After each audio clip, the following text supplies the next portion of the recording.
One of the best parts of any Pokemon game are the villainous teams. Having to go up against an evil organization just adds a new air of gravitas to the entire experience. But I have noticed, evil teams have been getting less and less interesting, and moreover, they are a lot less antagonistic towards the player. This is quite a shame, because a look back on villainous teams shows a lot of care was put into their distorted motivation. Case in point, Team Plasma. Out of all the teams in Pokemon, I always thought they were the coolest. Not just for their amazing fashion sense, but also because of their philosophy. Other teams wanted to just be criminals or reshape the Pokemon world in the most convoluted way possible. But Team Plasma wanted something that was arguably for the best. To put it simply, they wished for the liberation of all Pokemon from human control. This stems from the idea that the practice of Pokemon training is barbaric and actively hurts Pokemon. Which on paper sounds great, right? Well, as sympathetic as their motives can be, their actions are questionable at best.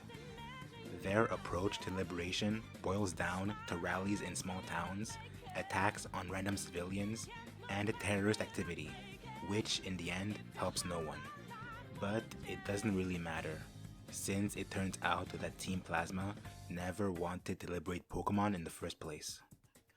In fact, the entire team was a front for Ghetsis to control Unova, which is kind of a bummer actually. Pokemon made a truly interesting antagonist, one that made the player reconsider if their actions are justified, and they threw it all away just to make them generic bad guys. It doesn't really matter. As I said, their methods were questionable at best. If they really were hellbent on liberating all Pokemon, they should have stopped going after random kids and committing acts of terror and gone after the ones that are actually in charge. But that would be too heavy for Pokemon. So I digress. Or maybe not. If you will entertain me, I would like to pose the question, if an authentic Team Plasma did want to achieve their goal, what would they do? To answer this question, it is important to lay out in more detail exactly what they're trying to achieve. There is a massive difference between their goals and their motives.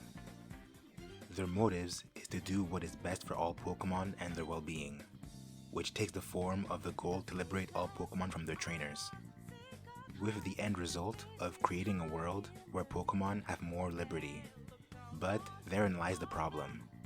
While it may be true that some Pokemon wish to not live with their trainers, it is also clear that some Pokemon really enjoy their trainers and the lives they live with them. Pokemon are not a monolith. They're sentient beings, with every one of them having different feelings and beliefs about the world. Therefore, simply forcing all Pokemon away from their trainers might cause an equal amount of harm in Unova as it would cause good. So instead, let's change our approach to something else. We should strive to give every Pokemon the right to choose whether or not they want to live with their trainer. Therefore, what we should strive for is to imbue every Pokemon with political and social freedom on an international scale. The best way to do so would be to manufacture a universal charter of rights similar to what humans have, and then have this charter of rights passed as law. To craft this Bill of Rights, I think we should base it on two other ones from our world. Since Pokemon possess human and animal traits, this document should be inspired by other documents for both groups. The first is the UN Declaration of Human Rights, which is obviously based on the human side.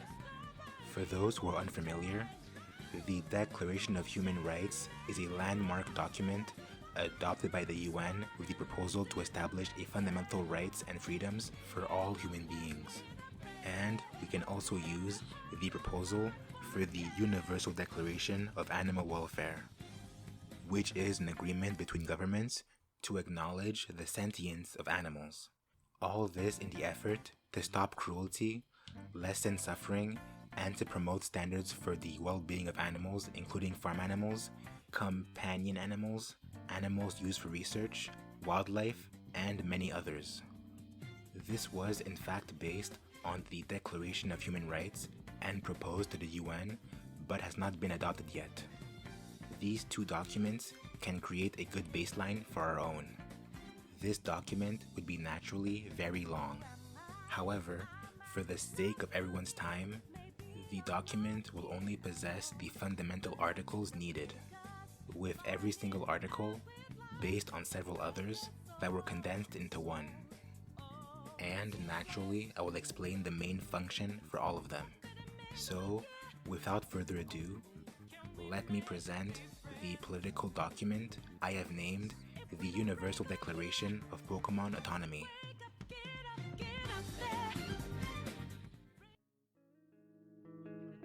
Number 1.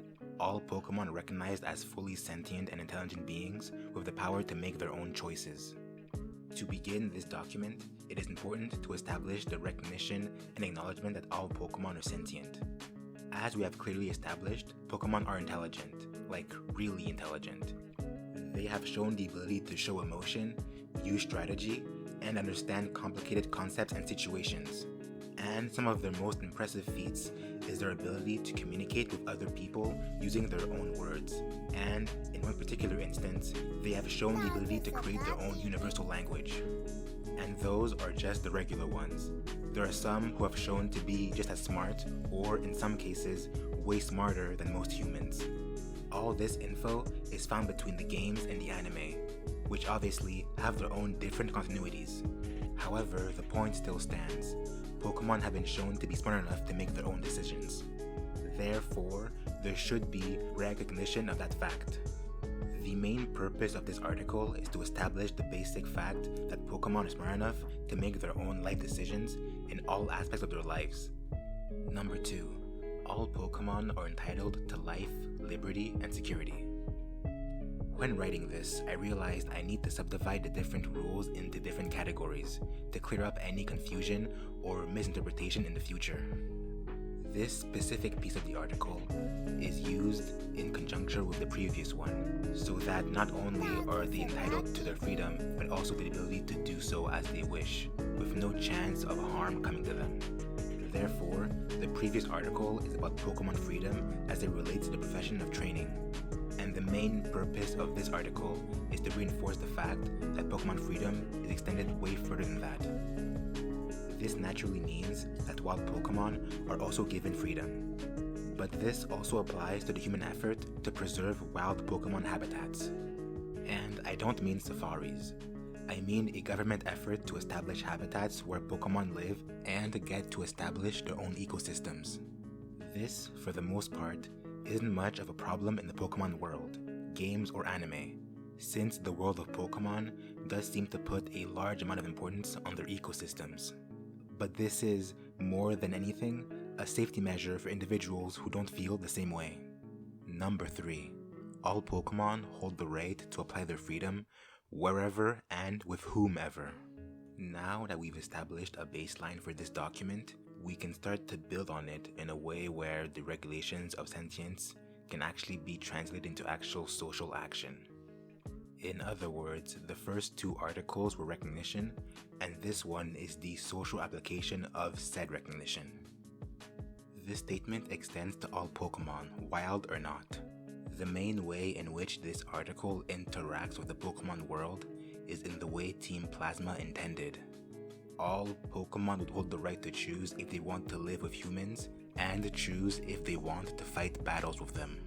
Even though this is the defining statement of the entire document, I don't believe this would change that much on how the Pokemon world usually operates, since the large majority tends to enjoy their lives with their trainers. But even then, there still exists a small majority who don't, and tend to live pretty miserable lives in the process. For that reason, this statement allows them to, if they have chosen to be with their trainer, have the right to battle or not. Moreover, they also hold the right to leave their trainer at any point. To clarify, the wherever in the statement allows them the right to live their lives in any region or country of their choosing. Number 4. All Pokemon shall not have their rights to freedom dictated by other sentient beings, Pokemon or human alike. This article goes hand in hand with the others, but what makes it functionally different is the end. Many trainers and different organizations have tried to control these creatures for their own personal gain. Therefore, the main use of this article is to disown this practice on a political and social scale. Number 5. All Pokemon are deserving of health and protection, regardless of their current status. In the past, we have mentioned the many ways in which protection needs to be applied to a Pokemon's well-being, but now we need to take this to another level. The health of a Pokemon is only mentioned when concerned to battling. Moreover, Pokemon centers are primarily responsible for serving Pokemon that have been in battles.